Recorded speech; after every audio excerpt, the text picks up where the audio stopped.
डूबता रहा शुभम, फैसल ने नहीं छोड़ा हाथ। पीलीभीत का खौफनाक हादसा, डूबती कार, तड़पती जान और दो बहादुरों की इंसानियत से भरी जंग।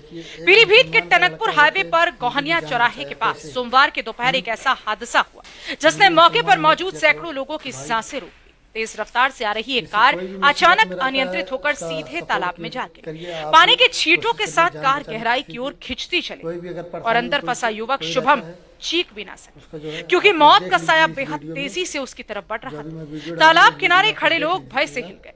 कोई सिर्फ देख पा रहा था, कोई चिल्ला रहा था और कोई मोबाइल निकाल करके रिकॉर्ड करने लगा, पर कोई उस ठंडे गहरे पानी में उतरने की हिम्मत नहीं जुटा पाया। तालाब की काली लहरें कार को निगलती जा रही थी और हर बीतते सेकंड के साथ शुभम की उम्मीदें डूब रही। इसी दौरान तालाब के दूसरे छोर पर अपनी छोटी नाव में बैठा फैसल मछलियां पकड़। अचानक उसकी नजर डूबती कार और तैरते खौफनाक सन्नाटे पर पड़ी। उसने एक पल भी नहीं सोचा, नाव को मोड़ा और पूरी ताकत से चप्पू चलाते हुए कार की ओर बढ़ गया। वहां तक पहुंचने में मुश्किल से कुछ ही सेकंड लगे, लेकिन तब तक कार का आधा हिस्सा पानी में समा चुका था। फैसल ने बिना देर किए कार का दरवाजा खोलने की कोशिश की। पानी का दबाव बहुत ज्यादा था, पर उसने हार नहीं मानी। अंदर फंसा शुभम घबराहट में, सांसें तेज चल रही थी और कार तेजी से डूब रही थी। फैसल ने आवाज लगाई, घबराना मत भाई, मैं हूं, मैं छोड़ूंगा नहीं। उसकी आवाज में भय कम, भरोसा ज्यादा था। कार अचानक जोर से हिली और अगले ही पल पूरी तरह पानी में समा गई। उसी झटके में फैसल की नाव भी पलट गई।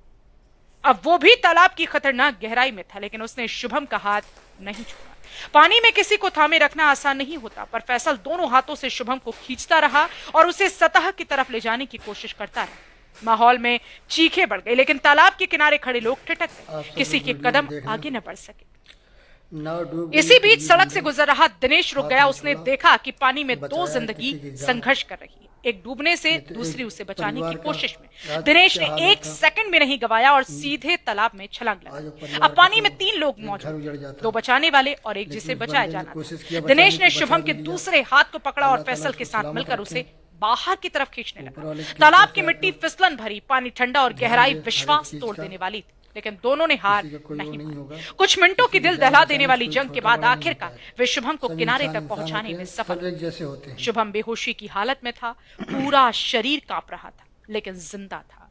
और ये जिंदगी 2 अनजान लोगों की इंसानियत का नतीजा, जिन्होंने न धर्म देखा न जात, सिर्फ दम तोड़ती एक जान को देखा। मौके पर पहुंची पुलिस और स्थानीय लोगों ने शुभम को अस्पताल पहुंचाया, जहां उसकी हालत स्थिर बताई जा रही। फैसल और दिनेश दोनों को भी हल्की चोटें आई, मगर दोनों ने यही कहा, अगर देर हो जाती तो एक घर उजड़ जाता। हम सिर्फ अपना फर्ज निभा रहे थे। हादसा भले ही खौफनाक था, लेकिन इसमें एक बड़ी सीख छिपी है। जब हम इंसानियत के लिए खड़े होते हैं तो किसी भी अंधेरे पल को रोशनी दी जा सकती।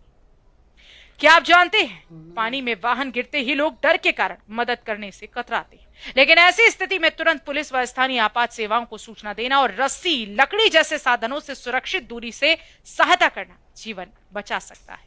खतरे में फंसे व्यक्ति को देखकर मोबाइल निकालने से पहले एक बार जरूर सोचें, आपकी एक कार्रवाई किसी की पूरी जिंदगी बचा सकती है।